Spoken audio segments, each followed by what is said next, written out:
Okay, so I want to ask you one thing.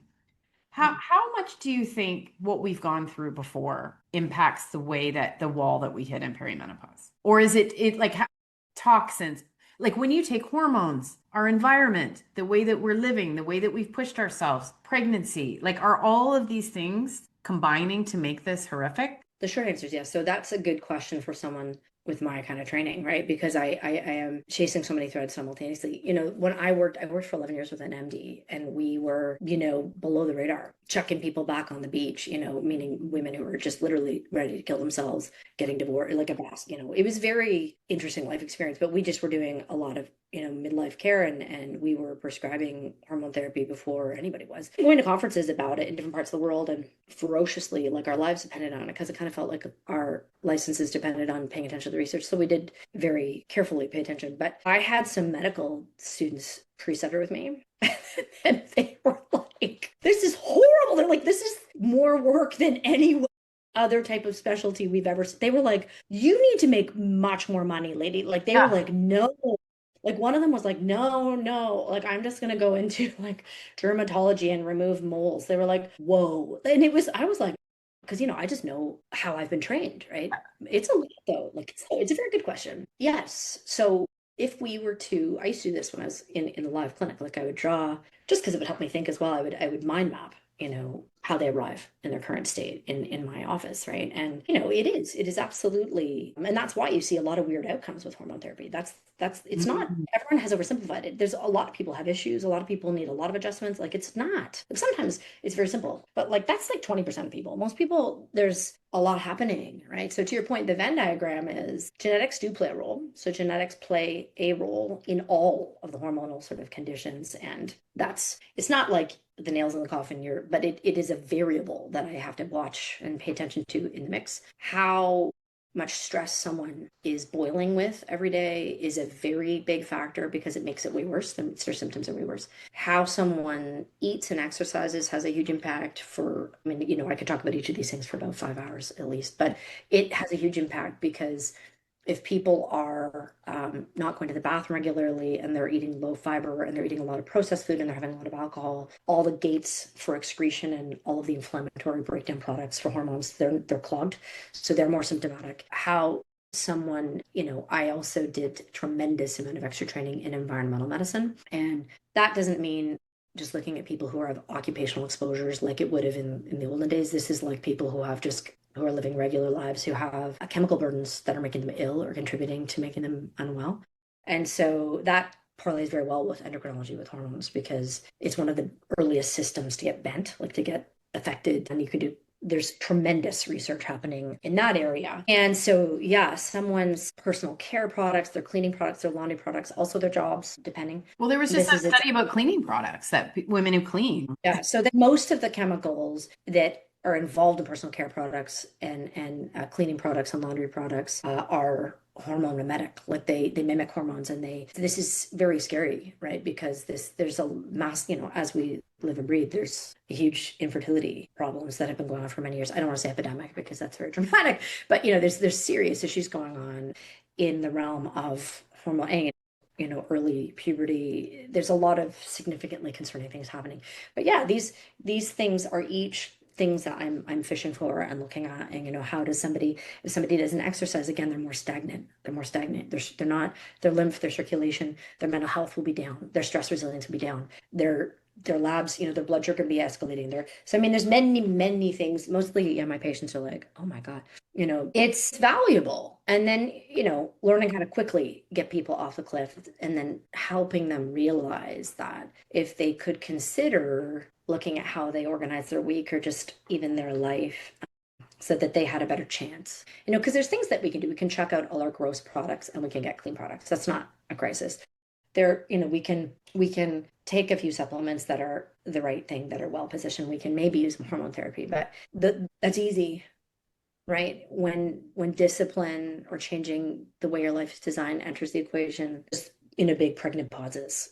Because people, we are a product of the culture, and it's really hard. But being frantic all the time, and eating at your desk, and it's really hard, because that's not what we're designed for. So as long as we, expect so much from our bodies and then reach to that magical supplement or that magical medicine, we are in conflict with really our design. And that's something that it's hard for me. I have a lot of strange, awkward conversations with my patients that they ultimately really, really appreciate because it gives them pause. Because I'm like, I can't, there's no magic. Like this isn't, we've done the right testing. You're on a couple things that are right for you with yourself. You're on the hormone therapy. Like this isn't about medicine. It's about what you're choosing, what you expect. That, your expectations for your health and what you're doing. It's like, I can't, there's no Yeah. one coming. You have to decide that you are willing to change how you organize your days. And I have a few, I attract a lot of people who are very, very powerful women, and they really want to remain these like gladiators in their careers. And they are ballers, like they're ass kickers. I'm like, oh my God. And I'm like, I am pretty good at this. I've been doing it a long time. And like, everything that we have done, you know it as well as I do. You've done it. And there's no magic. You can't run yourself like that. And, and there's all these weird longevity bros, who are like, God knows what, doing all kinds of strange stuff. And that's just, first of all, the average person can't even engage with all that bullshit. And secondly, a lot of it will turn out to be bullshit. Mhm. How we can hope to have strong health is really moving your ass every single day and eating food that's sprouted out of the ground. Like really, and managing how frantic you are. And it's boring. It's so boring. Like we want a magical GLP-1, or we want a magical hormone, or we want a magical herb. Wow. And to some extent, those things are very important and they have a role. But to really be healthy, it requires radical responsibility. And people's ability to take care of themselves, as it turns out, after watching people for, because I can give the best, most personalized, hardcore, executed sort of strategy. That's what I do. But if it's interesting to see if people can do it, who if and not someone's ability to take care of themselves, especially for women, is very directly proportionate to how much they value themselves and how much they love themselves. And of course, all kinds of people have problems because of trauma. Like who didn't? We all had all kinds of big T, little t trauma that happened to us, and people's ability to really face the mat, like really hit it and take care of themselves, is really proportionate to their relationship to themselves. And that's a whole other kind of league of conversation, but you can get the best strategy in the world, you can get the best advice in the world, but there's all kinds of things that affect us in terms of our ability to really change. It's interesting. That blows me away. Well, because I often say, because I experienced this myself, and we know that there's, sort of like a midlife reckoning for men and women. But I feel like this is your call to take that radical responsibility that we've been shirking. And it's like, I think this is what bothers me so much about the current narrative is that there's something so much bigger and so much more powerful, right, in what's going on here. I have fought that every step of the way. And I've been a quote unquote healthy person. Mhm. I've always exercised, but the other stuff, the addressing the thoughts in your head and the stuff you put up with from other people and the over functioning and the people pleasing, like I could cry about this stuff because that's taking responsibility for yourself.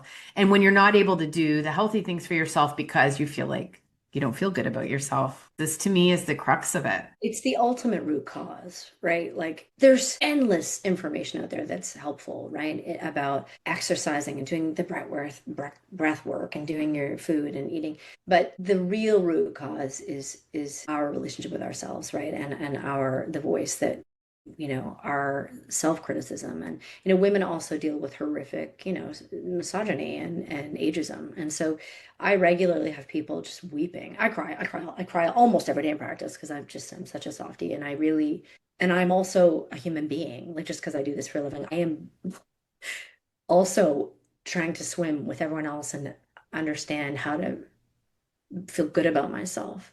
Oh my God, it makes me teary just thinking about it. But Yeah, it's we're it's all trying to figure out how to feel good about ourselves. yeah, and how to survive it, and like what I'm trying to, even though I'm so small in the sea of the menoverse, like it really matters to me to have integrity, not just in interpreting the science and blah blah blah, but just in terms of like the bigger story, you know, because one thing I've told you this before in our messaging is like one thing I feel really is hard is, someone like myself or yourself, we're trying to help participate responsibly, educating, women about this very challenging and important, very long phase of life. The thing that I struggle with is it's so negative. It's like all these things are at risk, and that's true, it's true. And all these things could happen to you. Some of them will. I don't like that. I know sometimes I'm like, what the hell? Why wasn't I just like an interior designer? I don't even know what, so not. So I look for mentors and I'm trying to figure out how to be a part of not some cheesy, corny, divine feminine, and just Yeah. trying to find a way for us because we don't have it. We don't have like the mentorship in the women who are later in their 50s and in their 60s. I mean, they're out there, but they're not, I don't know where they are. But I think that we live in a time where there's crushing ageism. And I have people, people grieve and they're allowed to, they grieve that they're like, but that this phase of their life is ending and that they've suffered and not had appropriate education or help. They grieve for so many reasons. But what I'm trying to claw my way to is it's just also a new beginning and it's sovereignty. And what I mean by that is like you're free. Like your whole life from the age of 12 or whatever, your design was about keeping the species on the planet. Your whole body was going through this monthly thing. For some people, it's horrendous what they suffer, right? And it's just a lot of how you behave and how you position yourself in the world and in relationship is affected by that. That's the reality. And when your ovaries retire and you cross over, you're years from the crone. The crone is like 70s, 80s, right? You're in a place where you're free of that cycle. And I think you get to be the more you are you. I think you get to be more yourself because people make jokes about it or people make memes like, I have no more fucks to give. And the thing is, it's hilarious, but it's also true. People change. People become more able to be like, no, that doesn't work for me. Or like, no, you're good. Like you can manage yourself, whether it's their kids or their husbands or just their friends or their colleagues. It's like, oh, like In there. I don't have to get in there. That's a big thing I find myself saying. This is not for you. This is not a problem for you to solve. Whereas I just would running off in every direction trying to get on top of every single thing. It's so much easier for me to be like, that's not my. it's real that people, and I think we don't even fully understand it, but it's a thing. It's really real that people do, and you and I have done it. You do kind of end up in this place, like, meaning there are good things about this that are quite massive. Like, you get to experience being yourself in a completely different way. And it's a big deal. Yeah. And it's something that is positive and it's fantastic, and so I cling to the sort of let's, find the positivity in it. And yes, we have to face the truth of the challenge, and it's better, education's power. End of discussion, right? So we need to understand this, and people need to know how to recruit the right supports to the best of their ability and to be able to advocate. And you and I have created, all kinds of free content, but also like program, like even people who don't have money can, if they're discerning, can access good information about how to get what they need. And that's cool, right? Get what you need to, you're in charge, but you've got to get the right supports and the right team. And you need to know that you need to do that. Mhm. And then your sort of strength and your quality of life will be much higher as you transit. And the transition's long and it's an intense thing and it needs to be really validated. A lot of people complain, like, I mean, seriously, a lot of people are very alarmed at their husband's friend. Like, people just feel I have many women whose relationships are on the rocks at all times. And literally their husbands say, I can't, it's very upsetting. Like, I don't know who you are, and, men, need to understand that this isn't like a 2-year thing. It's the transition out of being designed to make humans is long, and it's really physically and emotionally. As your brain changes, your body, everything about you changes. And, going into that ass over tea kettle, not even knowing it's happening, Yeah. is, and that's what's happened. And we've all talked about that endlessly, but we have to also now climb to a positive story on the narrative needs to improve in terms of the other side. And I think about that a lot. I'm sure you do too, how we can, because it's so negative, Yeah, all it of it. makes me crazy that it's so negative. It's also can't be short, or no one can handle it. You just literally No, can't you handle it. Your die. head would You explode if it was die. short. What if you even just not having your period anymore? Like even just that, if that's all it was, would be so shocking after something happening for 40 years. But it's like you live all this part of your life and then you have to go through all these hormonal changes, but it's helping you process and parse and improve on and let stuff go. It's just it's the everything intersection. It's the intersection of everything. It does cause a lot of people to have a crisis. People joke about it, but it's pretty serious. I've seen all of it. And it can also, if people don't get the right help and support, it can, fertilize other health problems that are significant. I mean, it's a pretty big deal. And it deserves all the attention it's getting out there. It's just us all being responsible with the messaging. What we're seeing is the medium is the message. And what I mean by that is that a lot of people in this demographic are getting their information off of Instagram, and Instagram as a medium is quick hits, very visual. It's really about charm and it's basic. And this is not that.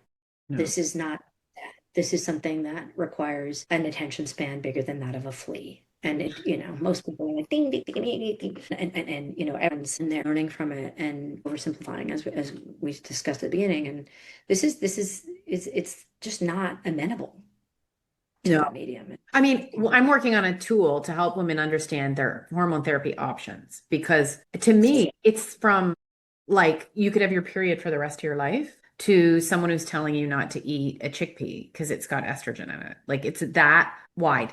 I'm telling you, Nice. there's a woman on Instagram who doesn't want you to eat a chickpea or a flaxseed or anything.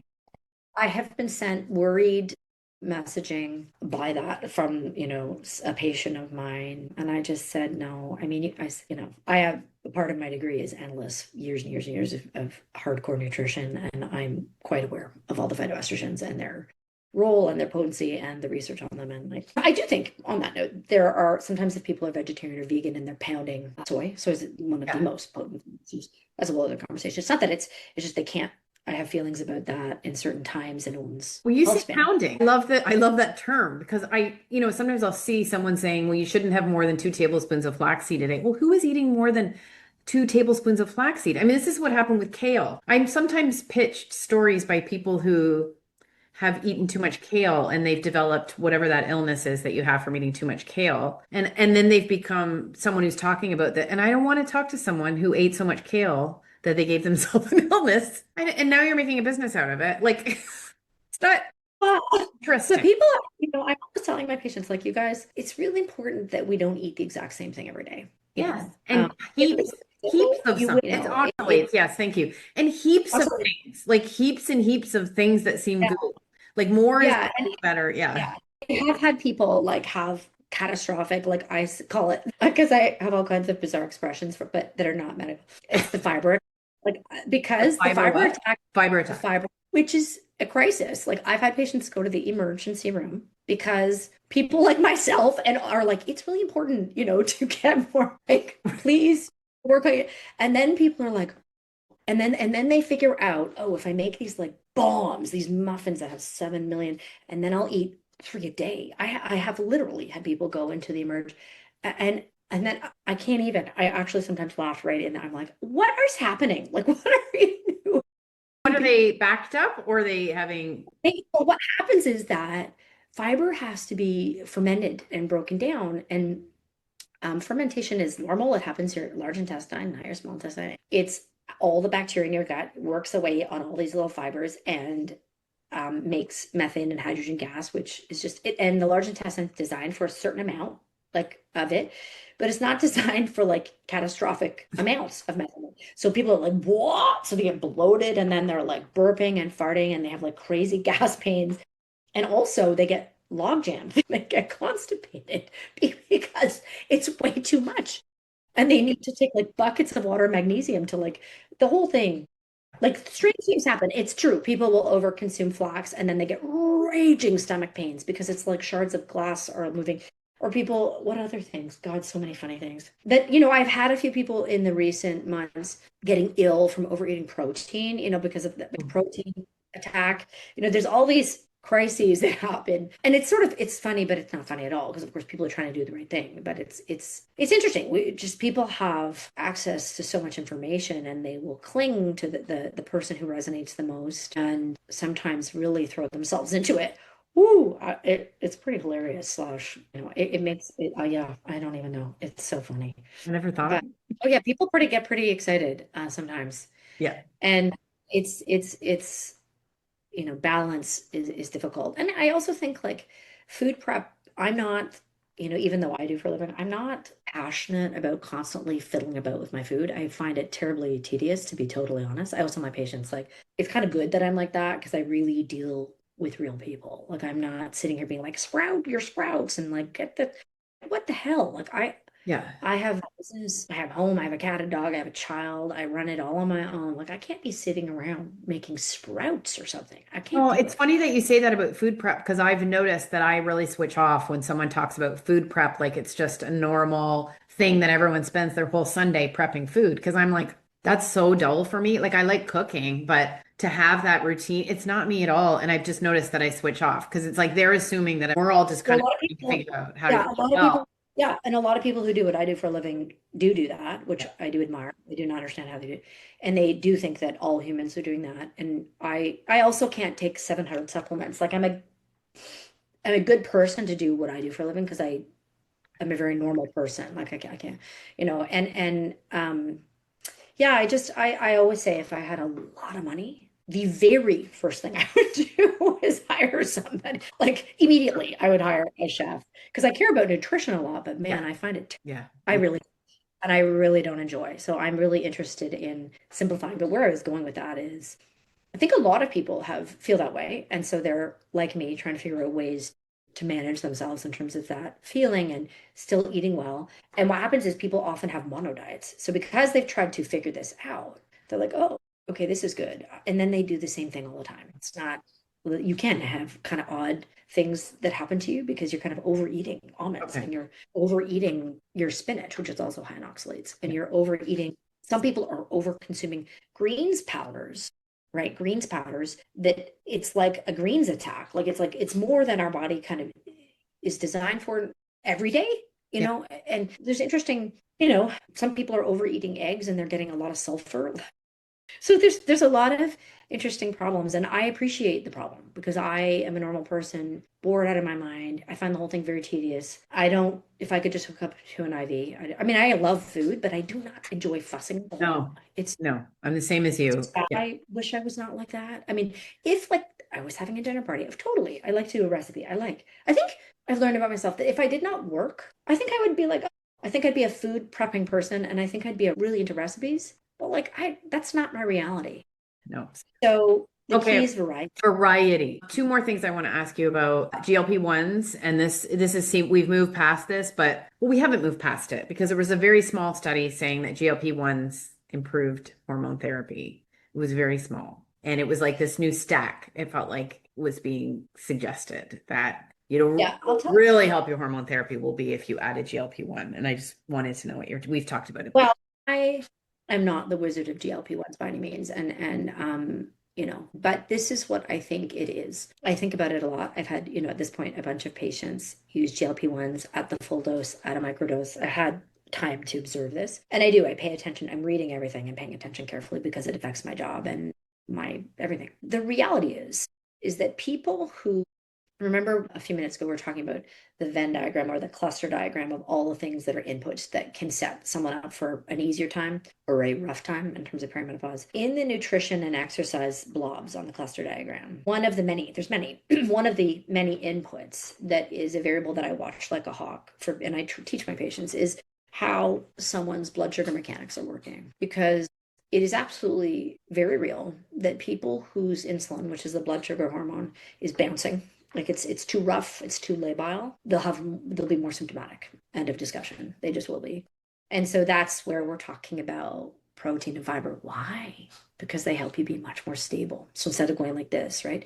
Going like this. There's other whys. There's many, many, as you know, many, many other reasons that are also interesting and important that people need those things. But if someone eats a really refined or processed meal, or they're eating very fast carbs, things that convert into sugar quickly, their blood sugar is going to be more up and down, and that will exacerbate symptoms of perimenopause, menopause. People who don't exercise is the most potent insulin sensitizer. So insulin is like the Uber that picks up the sugar molecules to deliver them into the cell so that they can do work and drive energy. And insulin resistance is when the cells are no longer, essentially, the cells are becoming insensitive to this insulin, and the insulin's becoming insensitive to the passengers, the sugar, and it becomes boggy, right? And this doesn't mean diabetes. Diabetes is an extreme insulin resistance, but a lot of people in perimenopause, their blood sugar mechanics become what I call sort of boggy, like not very efficient. Partially, that is understood to be a part of what's happening to your endocrine system. So as you know, ovarian retirement and what's happening with progesterone and estrogen affect all the other hormones, right? They can affect your thyroid hormones and your adrenal hormones and your blood sugar hormone. And so part of the insulin being less sensitive is due to that. And a part of it is that most women, as we've discussed, are decompensating during this phase of life. And what I mean by that is that they're not coping well. So they're not sleeping well. They feel their mental health is, the neurocognitive impacts of perimenopause are very much almost the biggest issue. Like, people feel really off. Some people have rage, some people have depression, some people have horrible anxiety, some people have all of it. And this affects your behavior in terms of your normal exercise routine, in terms of your normal food routine. There are even other things, which I won't even go into, but there are other things that affect your behavior, how you're sleeping and your mood and your food choices. Leptin and ghrelin, which are hormones, change. Like, there's a lot of things converging on people that change their behavior and change how they eat and exercise. And so what that translates into is that you do have some of the symptoms that you have, or some of them are worse because of your blood sugar mechanics, because of your nutrition, and because of your exercise, and also because of all these hormones. And that is why I believe that some of these connections are being observed, because of course we know that one of the main mechanisms of action of a GLP-1 is to address blood sugar mechanics. That's the primary, right? Well, what happens when we address smoothing out blood sugar mechanics is we see less inflammation, because you don't have sugar flying around causing inflammation, right? And so that translates into many things, but it translates into a lot less symptoms. So I, as per our previous discussion, am not a fan of everybody frantically going off the cliff and getting on. I have lots of people, I get questions all the time about it, and it's something I'm trying to deal with in my practice in terms of how to respond to what is the right thing for people. Are you a good candidate? Yeah.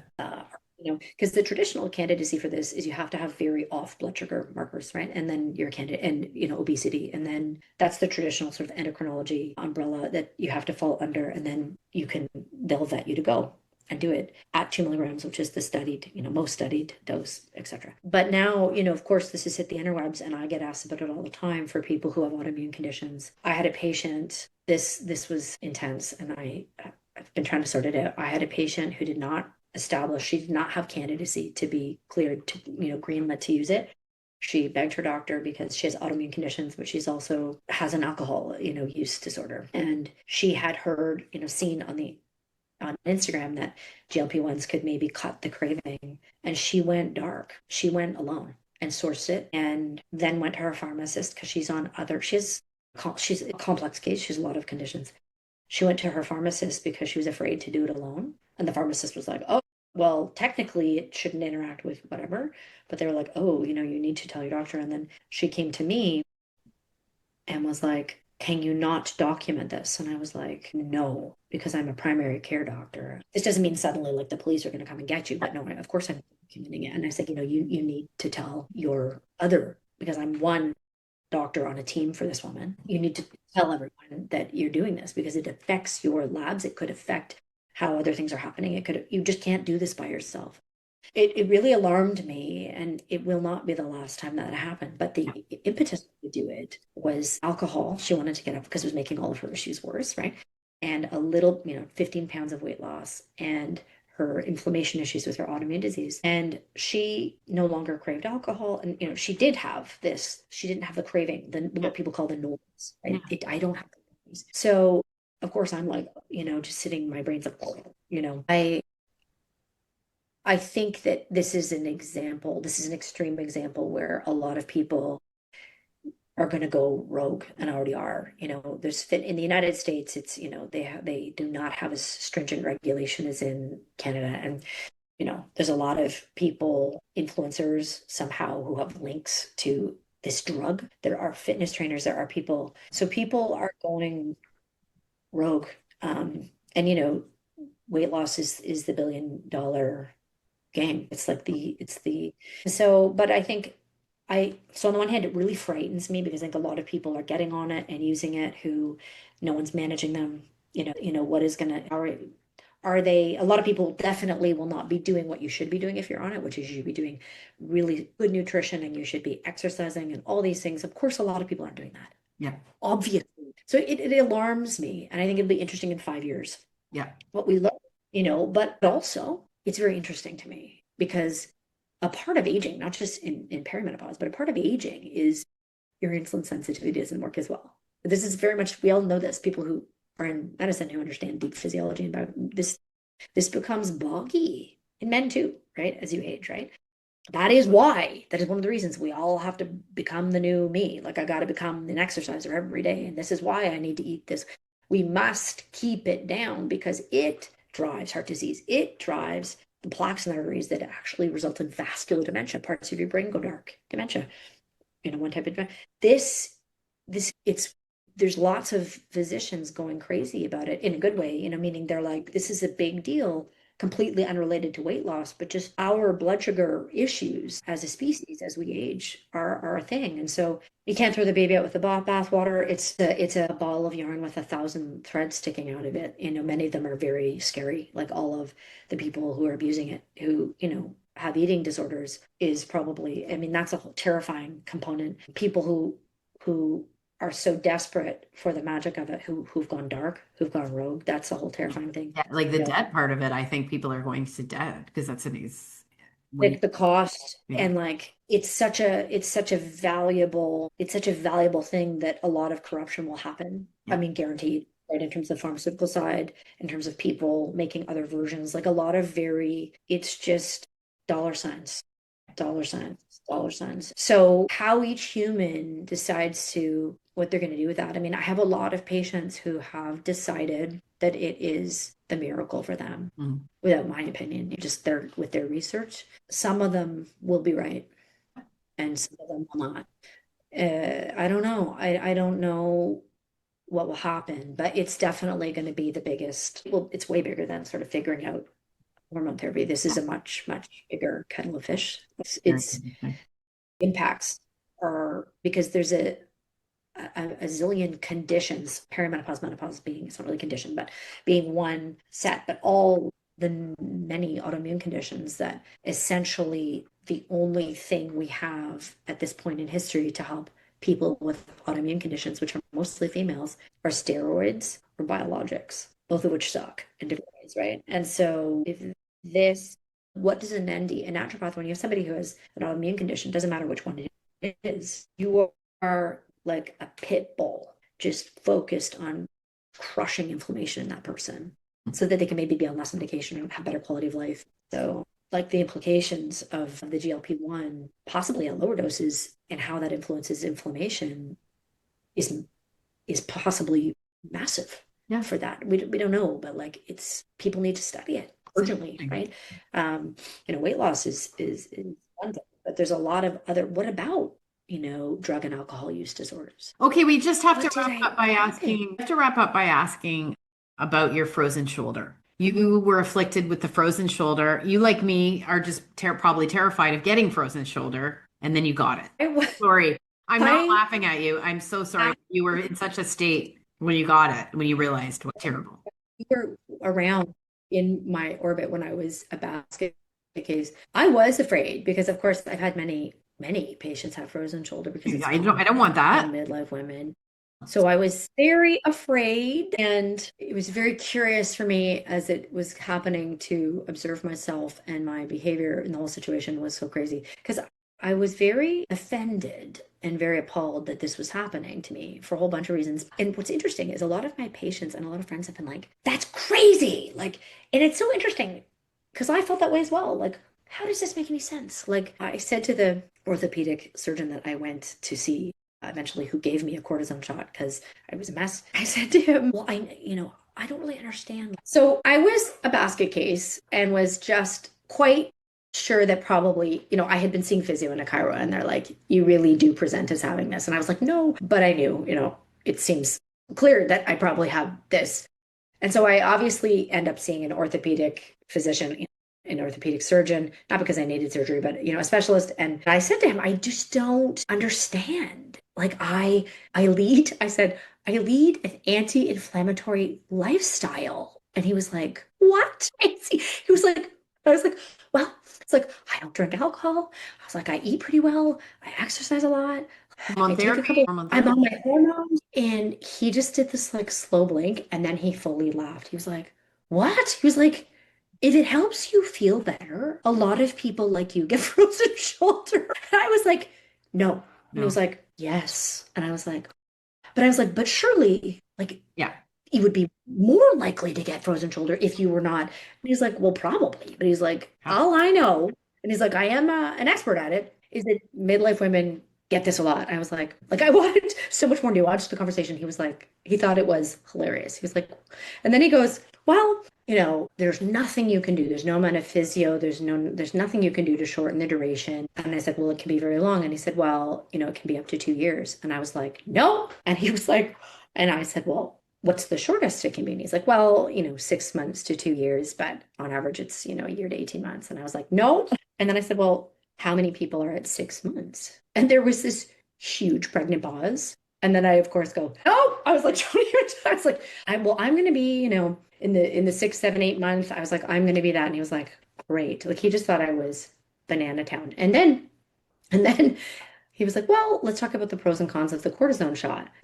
I was like, okay. And he's like, well, it in most people, and like 80% of people, it can cut the pain, and it doesn't shorten the duration, but it can. I said, oh no. He said, no, it just cuts the pain. And then he said, why don't you go home and think about it for a week? And I was like, what? I was like, first of all, I have just flown here in a very frightening, teeny tiny plane in rainy season to see you. And secondly, I just told you 10 minutes ago that I woke up the other day smelling like ground beef because I had gone through every ice pack I have. I've taken every drug, like all the drugs, Advil and Tylenol, So and much pain. I'm eating dog CBD, and I'm waking up smelling like beef. I'm like, no. I was like, there's no universe in which I'm going back on the tiny plane and coming back. I was like, you need to do it now. And he was like, oh my God. He thought I was so hilarious. He was like, okay. I was like right now.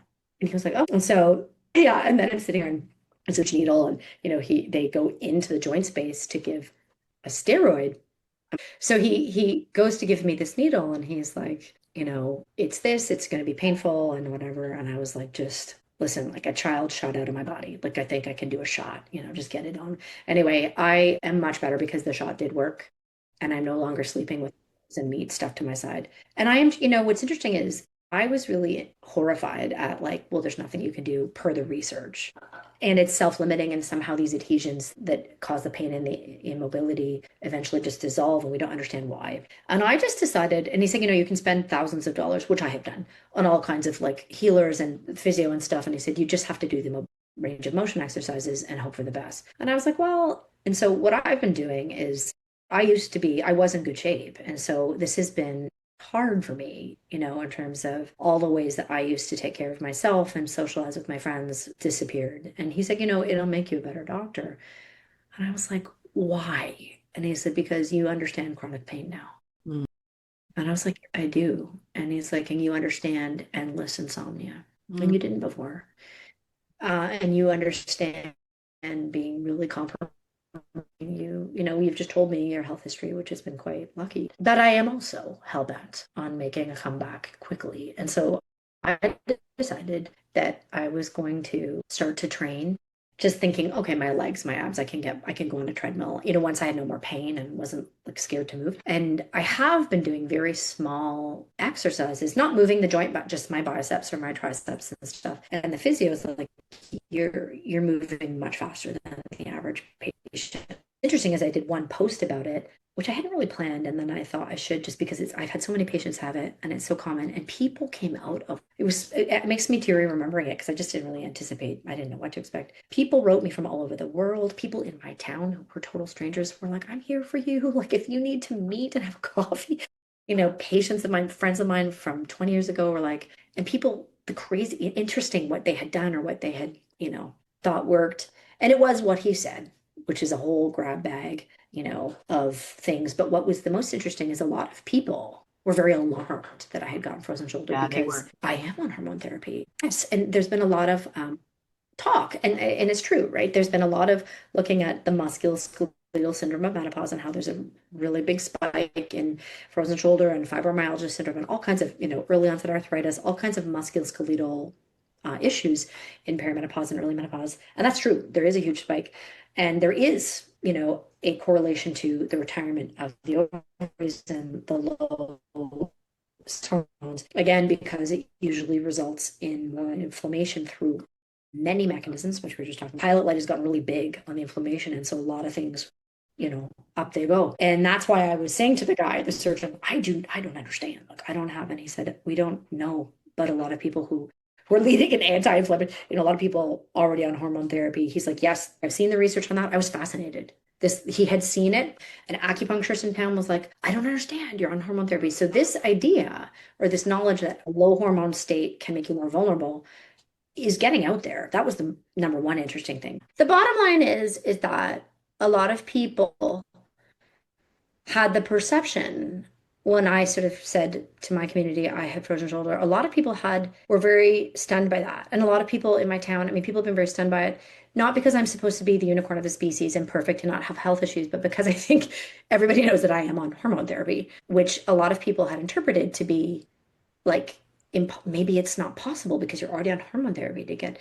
I was very stunned by that because it just means that people have like so many things have become so dumbed down, like so oversimplified. Again, because a lot of people get health information through Instagram, and the medium is the message, right? Meaning there's no nuance, everything's dumbed down, it's sound bites.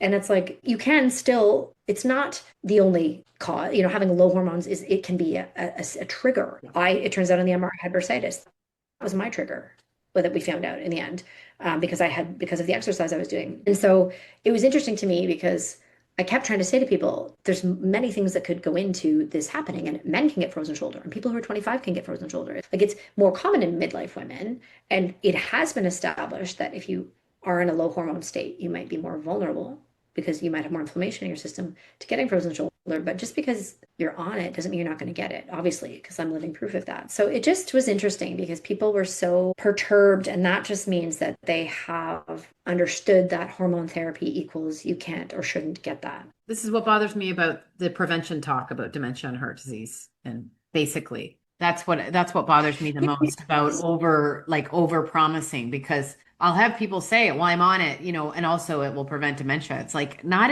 necessarily. I have am the proof. I have had women who, I generally attract, because of what I do for a living, people who are willing to try hard in terms of the lifestyle pieces. But I've definitely had people who, because I was all I could find, right? So I have had people who really just leaned in. They just were hopeful that the hormone therapy would save them from all other health conditions and problems in life. And of course it doesn't. It's ridiculous. I mean, I have all kinds of people who are very unwell who are on hormone therapy in my career and who absolutely will get heart disease into because they don't exercise and they don't eat well. Hormone therapy, I also frequently get people who these days, I never used to, but these days I get people who are often already on it and they're like, well, it's not working. And I'm like, okay, well, that's possible. Or maybe it's not the right dose or the right product. And sometimes I'm like, no, I actually think this is the right thing for you. I think that that's not the problem. And people are like, so again, the messaging is so like it's a miracle cure and it will prevent all these things and it will solve all these things. And that is absolutely ridiculous. People have all kinds of things happening simultaneously that require attention. I have people, like I said, who come in, they're already on it. I don't disagree with what they're doing in terms of it being the right thing for them, but they have other things that they have to do if they want to reach their goals. Yeah. It's just about whether They've got it's to just take about that. whether they're doing Yeah. that all the time. And that's the thing is that it's very much just one part of, and I don't even think it's the most valuable part, even though I'm a fan and I'm on it. I think that it's a value, but there is nothing that matters more than what's on the end of your fork and whether you move. And lots of people, because of the times that we live in, don't do those things well. And that they will pay. They will have hard times, in the future. There's no amount of hormone therapy that can, it's important and valuable. But again, and I have many people who are not candidates for it or can't do it, who I have lots of patients who are not on it for good reasons, and they're doing great. I lean on all the other things, get them stronger. I lean in on nutrition and my training there. I lean on botanical medicine and my training there, and I pull them through to sort of strengthen and robust health all the time without hormone therapy. And, I spend a lot of time trying to make them feel better, that they're going to be okay. And they're not, their bones, if we're doing all the other pieces and we're on top of the other pieces, their bones are going to be okay. And if we need to use a drug appropriately, great. Thank goodness that we have the drug. It's fine. We're good. And if, we've done all the work and, eventually we need to use a statin, like my bias, I don't have a bias in terms of it has to be hormone therapy or it has to be botanical med, or it has to be nutrition or it has to be fucking fiber or, it's a drug. I don't care. What I care is getting results. That is my job. And that means meeting the person where they're at, and really all those things can come into play for people. I don't like the fear mongering. I don't like the oversimplification of it being the solution for everything. And I don't like the misrepresentation of research because it just makes my job more hard.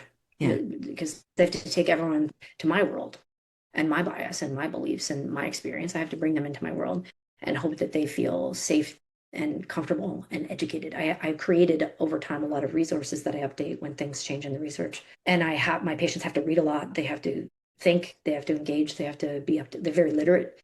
Otherwise I can't do it because there's not enough time in the day to teach them everything. But it's Part of the process, right? They have to be part of the process. I'm just like, you want to be in here, you have to be ready to learn. And some of them have already learned a lot and they're actually bang on in terms of their current understanding of what's going on. Some of them have gotten into some rhetoric biased and sort of lost. Like I have people who still feel these different components of your wellness. And for some people, it can be the use of hormone therapy or not. Because nature's pretty violent. Like, I don't know if you've watched National Geographic lately. Like, childbirth is violent. It's pretty natural. Yeah. A lot of things are natural that are horrendous, okay? And the fire swamp that is perimenopause is no joke. And you want to raw dog it? Good luck, lady. You need to, good Lord. It's, some people are these unicorns and they're like, oh, I just suddenly my period went away and I'm fine. I'm like, usually those people are actually not literate about all the signs and symptoms. They just didn't have hot flashes. That's actually the most common. There are a few people that, again, that cluster diagram of things was such that they had minimal, turbulence. That's most people are like, what the hell is going, as most people are like, what the hell? Like, just it's a gong show, right? And it's endless, like it's years and years and years. Then I have people who think that they are going to take some plant medicine. And, the reason I became an expert way early in my career on hormone therapy and found the medical doctor because we were both like on this mission is because I was working with my scope of practice back then in the jurisdiction that I work in did not include drugs. It didn't include hormone therapy. And so I was using my original scope, which was hardcore, lifestyle medicine and botanical medicine and Chinese medicine, actually, and all these things. And I was good at it. I worked my ass off. I took every course and I specialized early in women. And I am the living embodiment of the beginning, middle, and end of that scope. And I can tell you that most people, like, that's not enough. Most people, it's not enough. Most people, once in a while there are people I'd be like, oh, okay, you're good, you're okay. But the reason I started studying, it wasn't even in my scope. I didn't even know it would come into my scope. I started to take conferences because I would write letters. I would write referral letters to medical doctors being like, begging them. And being like, this person, please, like begging them to give my patients hormone therapy because I had done everything and I have the most training on planet Earth. Yeah. In botanical nutrition. I really do. NDs in Canada and the United States, they trump everybody by a long shot. Yeah, that is true. Like, hands down. That's it. So I don't even have time for it. The point is, if I can't get it done, They need it. And so I started taking conferences, and that's when I met the medical doctor, and then we worked together for 11 years. And so it is important and very real that there are people on both sides of that equation. You know, there are people who would not make it. There'd be catastrophic damage to their lives, to their health. Yeah. That is real. It happens. That's actually common, as you know. And then there are people who I'm able to use everything else and get them through to the other side. It's good work that you do. Well, listen, thank you so much for talking through everything.